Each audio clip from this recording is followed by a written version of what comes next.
Ya, oke guys, baik lagi sama gue karena data nggak bisa bohong ya. Oke, hari ini Senin, sebentar. Ya, hari ini Senin 1 Agustus ya. Oke, 2022. IHSG gimana hari ini? Iya, hijau guys. IHSG tadi sempat 7.000 deh kalau gue nggak salah ya. Turun lagi.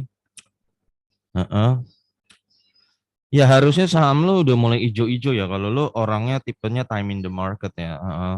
Kalau lu ketika market merah kemarin nggak suka jualan atau cut loss, harusnya sekarang lu hijau, cukup bersabar bentaran doang, sebulan 2 bulan udah hijau gede, harusnya ya. Ya makanya kadang di saham itu tergantung lu belajarnya gimana gitu. Kalau lu dari belajarnya udah seringnya ditanam bahwa lu harus cut loss, cut loss, cut loss gitu ya, lu sampai selamanya lu akan susah namanya lihat hijau, lihat cuan itu susah gitu loh. Tapi terserah aja sih. Oke, gua hari ini mau bahas PSSI ya. Oke, Pelita Samudra Shipping ini Q2-nya udah keluar dan hari ini naik 1,53%. Iya, PSSI.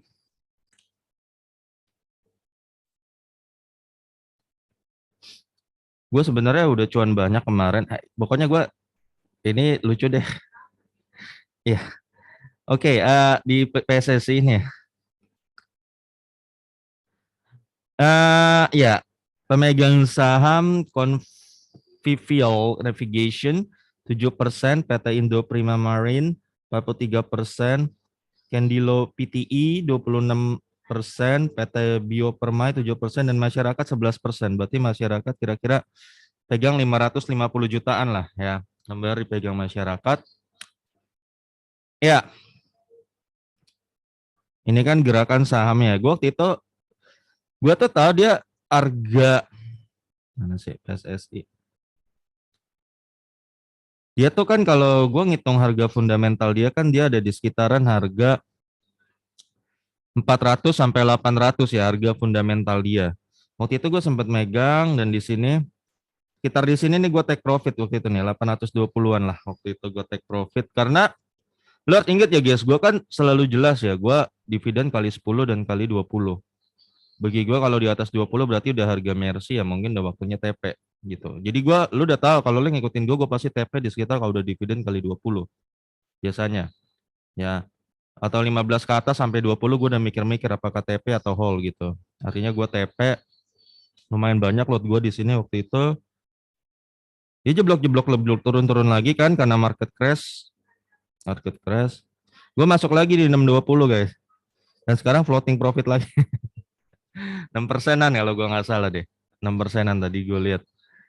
Ya kadang gimana ya? Ya lo atur taktik aja kan gue udah kasih tahu kalau ngitung harga fundamental begini-begini ya. Sisanya lo atur taktik aja gimana gitu loh. Kadang mungkin lo bisa cuan berkali-kali di emiten yang sama sometimes ya. Waktu itu ada swing trader ya, gue gak tahu komen di YouTube gue. Dia gitu pakai cara yang sama dan dia katanya bisa sering masuk keluar untung terus katanya. Ya dia bilang pakai metode dividen kali 10 dan kali 20 gitu aja kalau gue sih. Nah, kalau dia harga gini gue 630 gue cukup berani masuk karena gue tahu dia nanti bakal ke harga nggak sulit dia untuk ke harga 800 nanti. Ya makanya gue masih bisa ada jeda berapa tuh dari 630 ke 800 ya lumayan gitu. Yang penting gini aja guys, yang penting lu intinya tuh jangan masuk ke perusahaan yang kemahalan harganya ya. Selama harganya di fundamental ya atau bahkan di bawah fundamental ya lu kapan lagi gitu loh. Lu jangan takut bahwa dia akan downtrend gitu, pasti akan naik. Itu aja sih guys. Oke, kita langsung ke laporan keuangannya ya. Ini bisnisnya, oh ya gue lupa, dia bisnisnya di bidang logistik ya, pengiriman. Ini kayak SMDR lah. Kalau soal dividen justru DPR ini lebih bagus daripada SMDR ya. Tapi memang kalau emang soal masalah laba, room growth itu memang SMDR lebih gede. Cuman jeleknya SMDR adalah lu tahu sendiri kemarin DPR-nya cuma 12%, gila. PSS ini 40%-an. Jadi kalau dari in terms of dividen ya, dalam hal dividen gua Justru menurut gue PSSI lebih bagus. Tapi emang kalau dalam hal yang lain, room growth dan segala macam, laba gede, ya SMDR menang. Ya tapi buat apa menang kalau akhirnya, buat apa, ya labanya lebih gede, room growth-nya lebih gede, tapi ya lo endingnya cuma dibagi dikit dividennya. Masalahnya dividen kalau DPR dikit harganya jeblok ya, makanya kan waktu itu ARB 5 hari. Nah kalau udah ARB 5 kayak gitu ya guys, berarti nanti yang ada di SMDA tuh sisanya tuh rata-rata para capital gainers. Lu udah dikit deh sisanya yang di SMDR itu yang para fundamental yang dividend oriented. Kalau yang dividend oriented udah pada keluar, lo otomatis itu pas yang ada di situ lebih fluktuatif daripada yang ada di market yang fundamental yang dividend oriented ya.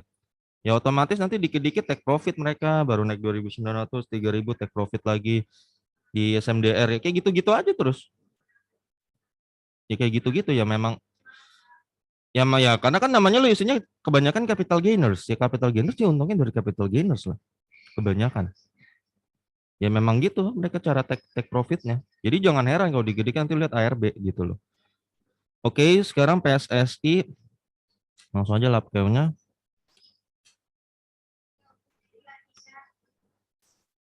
Ya, ekuitas 1,095 T, 1,3 T 20% naik, 1,4 T 12% naik, dan 1,8 T 22% ya.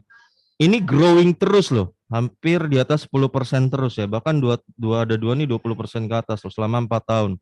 Selama ekuitas ya, ini tumbuh terus ya guys. Ya, bisa jadi mungkin one day bakal gede. Bisa jadi, ini growing terus nih dari ekuitas. Jumlah saham breeders 5,2 miliar ya, betul ya 5,2 miliar. Book value 209, 251, 283, dan 346. Sekarang book value-nya per tahun naik 18%, maka tahun 2023 kira-kira book value-nya 36 dikali 1,18, maka book value-nya kira-kira 410 tahun depan ya guys. 410. Oke, berarti per bulan naik. Bentar.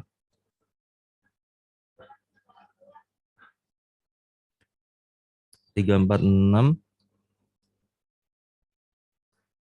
410, 12. Ya. Oke, 1,42% ya berarti per bulan guys. 1,42% naiknya book value-nya. Sorry. 1,42, maka bentar, gue giniin mic gue. Ada noise dikit. Cek. Oke, kayaknya udah hilang noise-nya. 1,42 ya. Per bulan naik 1,42 ya, berarti 35 kali 4. Ya, 360 berarti kira-kira guys. Book value dia 360 di Juli sampai Agustus ini ya. Sorry, 360. 360. Harga rata-rata saham 171, 167, 268, dan 750 nih sempat ya. Sempat tembus 8,5 dia PSSI. PBV ya 0,62, 0,66, 0,95, dan sekarang 2,37 ya. 2,37. Untuk prediksi harga gue pakai PBV terakhir aja guys. Ini aja. 2,17 ya. Oke. Maka PSSI di Juli sampai September sih berkemungkinan tembus ke berapa? Ya 781 lah. 781 ya. Sekarang sampai PSSI ada di harga 665 dibagi book value-nya. Sekarang PBV berapa tadi?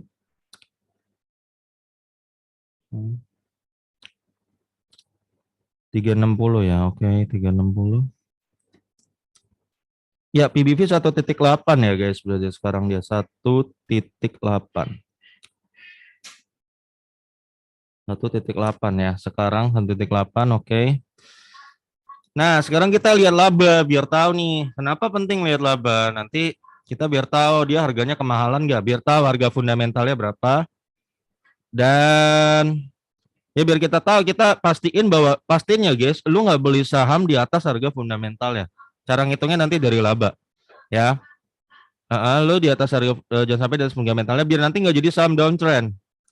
Udah banyak kasus tuh ya. Lu beli saham di harga kemahalan, akhirnya malah jadi downtrend padahal perusahaannya bagus. Contoh kemarin Antam di 2.800 turun ke 1.500. Sekarang udah mulai naik lagi. Kenapa Antam naik? Karena itu udah di harga fundamentalnya sehingga Antam yang tadinya downtrend jadi uptrend. Ya tadi gue lihat Antam gue 30% tuh. Gue masuk kayaknya baru belum sebulan kali itu. Kalau lo tahu manfaatin itu ya guys, lo bisa untung gede kok. Ya, lo bisa untung gede kalau lo tahu manfaatin kayak gitu ya. Makanya hindarin lo beli saham kemahalan. Hindarin. Lo harus tahu dia harusnya layaknya dihargain berapa. Emas itu ya 9, ini gue selalu pakai analogi emas aja. Emas itu sekarang harga di pasarnya 900 ribuan. Ya, entah 910 ribu, 920 ribu, 930 ribu, gitu-gitu aja lah. Nggak ada orang bodoh beli emas itu di harga 1,1 juta per gram. Nggak ada. Nggak ada yang mau. Lu nggak laku jualan kayak gitu. Nah, makanya sama. Kayak di saham juga lu harus pastiin dia di harganya di kisaran berapa sih. Nah, lu jangan sampai beli barang di atas harganya. Karena ketika lu beli nanti jadi downtrend itu barang ya. Oke, laba 30 miliar dia waktu itu di 2019. 2020 turun 15 miliar. Turun 50%, lalu 2021 60 M naik 300%. Dan 2022 wow 270 miliar ya, naik 350%. Gila guys dibanding tahun lalu ya. Gede banget. Ini karena kita tahu juga bahwa freight rate itu lagi gila-gilaan. Jadi kalau PSSI naik gini maka perusahaan sejenis harusnya naik sama. SMDR apalagi tuh? Hais ya, Hais, Temas harusnya naiknya sama, gede.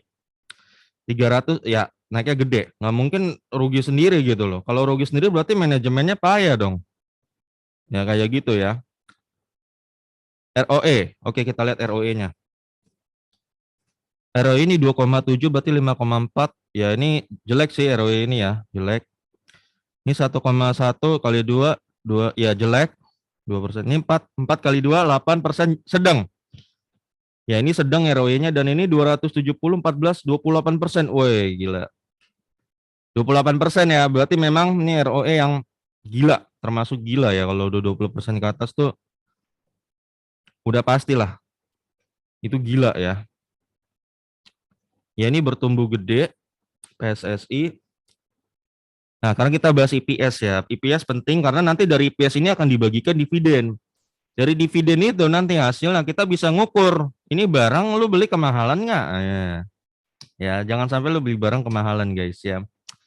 IPS 5, 2, 11, dan 51 ya. Ini terbesar 51. Ini kuartal 4 waktu itu IPS-nya 34, 22, 66 ya. Tahun depan kemungkinan IPS tembus 102, kali 2 aja ya. Kali 2 lebih gede dari tahun lalu. Otomatis potensi dividen yang bakal dia bagiin tahun depan lebih gede. Nah, kalau kita udah tahu IPS kuartal 4 yang kira-kira begini, kita bisa prediksi guys, dia bagi dividen tahun depan berapa. Nah, kayak gitu caranya. Nah, dari hasil dividennya itu lu bisa kalkulasi harganya.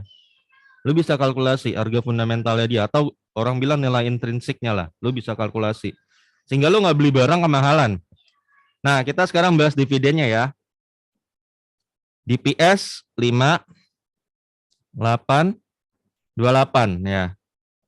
Waktu itu yield dia 2%, 4%, dan sempat 10% nih kemarin. Ya, DPR waktu itu dia bagi 14%, 36%, dan ini 42% ya. Dividennya mulai meningkat. Maka tahun depan dia berarti kalau 42%, 102 kali 42 berapa?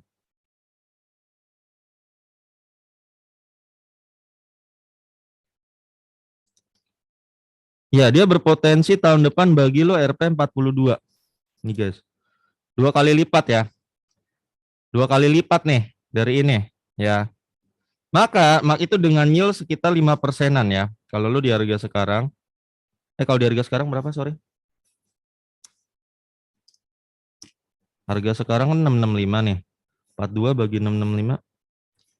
Kalau lu serok dia sekarang, maka kemungkinan lu dapat yield 6,3%. Lumayan gede lah. Ini lumayan gede, ya. Maka kalau 42, harga fundamental itu murahnya lo kali 10 aja, berarti 420. Nah, kenapa gua kali 10? Karena lu kalau lu beli PSSI di harga 420, maka lu dapat yield 10% per tahun. 10% per tahun, orang pasti rebutan masuk, pasti. Nah, itu hal yang makanya kenapa gua ngitungnya pakai ini, karena gua tahu kalau dia harganya di sini pasti orang rebutan masuk. Kalau orang rebutan masuk pasti harganya naik, karena ini berarti 420, barang ini salah harga. Kayak gitu guys, udah pasti. Mulai mahal, gue akan hitung dikali 20. Kenapa gue bilang kali 20? Karena kalau kali 20 itu berarti lu udah tinggal 5% dividennya. Biasanya kalau udah 5%, udah mulai jarang orang masuk. Udah nggak terlalu banyak. Udah nggak terlalu antusias lah. Sehingga menyebabkan harganya akan stuck. Biasanya di situ, stuck ya, lama-lama turun dikit-dikit gitu loh. Nah kayak gitu guys biasanya. Itu gue cuma ngitung ini berdasarkan reaksi pasar aja. Orang investasi mau return. Returnnya jelas. Kalau 5% lu udah di bawah rumah kontrakan ya, rata-rata 6%. Ya akhirnya udah sedikit orang yang merasa itu kurang worth it. Kalau lu beli di harga segitu. Nah gitu guys, ya. Kalau lu dapat barang ini di 420, lu return 10%, pasti berebutan. Sebentaran dia pasti naik ke gopek 600. Nah kayak gitu guys caranya. Kalau gua gitu. Nah, karena gua tahu harga fundamental. Nah ini guys, ini gua caranya kayak gini ya. Gua kan udah dapat nih harga nilai intrinsiknya PSSI di sini, atau gue bilang harga fundamentalnya di sini. Kan gue dulu udah sempet, waktu itu kan dia sempat tembus ke 850 kan. Betul. Nah, dari 850 gue udah lihat, udah lewat ya, Bro. Nah, pokoknya waktu itu gue jual. Gue lupa gue jual berapa, 80, 40, 30 atau 20, gue jual. Jual kan. Ya udah gue fokus ke saham lain. Ngerti guys? Udah fokus. Terus gue lihat lagi kemarin dia robo di 630. Ya lebih robo, gue masuk lagi di 630 pokoknya lah. Ya di 630-an. Nah, pas gue lihat 630 kan ini berarti masih di fundamentalnya dong. Betul? Betul, malah masih tergorong murah ya 630 ya. Ya. Nah, gue nggak takut masuk. Kenapa gue nggak takut masuk? Karena dia pasti nanti naik arah sini. Gitu guys. Gue nggak takut masuk, makanya gue masuk di 630. Dan sekarang harganya udah 665. Hanya dalam bentaran aja lo udah profit 56% kalau gue nggak salah tadi gue lihat. Nah kayak gitu guys. Kayak gitu gue caranya. Ya. Terserah lo aja sih. Kalau gue sih kayak gitu caranya, gue nggak takut di harga gue masuk di 630, gue nggak takut karena dari labanya gue tahu dia arah kemana, gitu loh guys ya. Oke, jadi ini harga fundamental PSSI gue kasih tahu ke lo ya, antara segini. Oh iya, biasanya dia Q3, Q4 nanti akan lebih gede ya, itu biasanya. Jadi ini bukan nggak mungkin PSSI nanti bisa tembus sampai 1000, itu bisa ya. Karena Q3, Q4 itu umumnya lebih gede. Ya, jadi yang batu bara dan pelayaran itu Q3, Q4 biasanya lebih gede. Jadi ini kan gue cuma berdasarkan laporan Q2. Nanti ketika Q3 keluar bisa berubah nih, bisa naik. Bisa naik nih, ya. Bawah 840. Jadi bukan nggak mungkin ini bisa terbang lagi. Lebih tinggi dari ini, ya. Nah, gitu aja guys kalau gue caranya ya. Gue bagi-bagi aja biar kita lu sama-sama untung aja, gitu aja. Terus terakhir ya per nggak usah bahas lah. Per ini kan 6% dia nih pernya nih. Kali 2 ya 12%, ya gede loh. Bagus itu, perusahaan bagus. Cuma gue ingetin bahwa ini adalah mereka untung gede pelayaran itu karena murni freight rate-nya naik gede. Jadi bukan karena mereka ekspansi sana sini ya. Jadi cyclical maksud gue itu intinya. Jadi lu harus tahu kapan lu cabut. Gitu. Lu harus tahu kapan lu cabut. Ya. Dan semua perusahaan cyclical lu jangan mau dibodoh-bodohi nggak bagi dividen, lu jangan mau deh. Jangan mau. Ya. Namanya cyclical, dia nggak selamanya begitu, bentaran, paling setahun 2 tahun lagi gitu. Kalau hoki 2 tahun gitu loh, semua ke 2 tahun. Itu lo jangan di apa ya? Di ini loh, di brainwash gitu loh. Ini tuh cyclical. Semua perusahaan cyclical tuh bagi dividennya harusnya gede gitu loh, karena mereka cyclical. Ya, kayak gitu guys. Tapi terserah lu sih, kalau lu suka digituin ya gua mau ngomong apa gitu loh. Ya oke guys, kayaknya PSSI sampai sini aja ya. Semoga video gue ini bermanfaat buat lo. Sampai ketemu lagi di video berikutnya, karena datang nggak bisa bohong.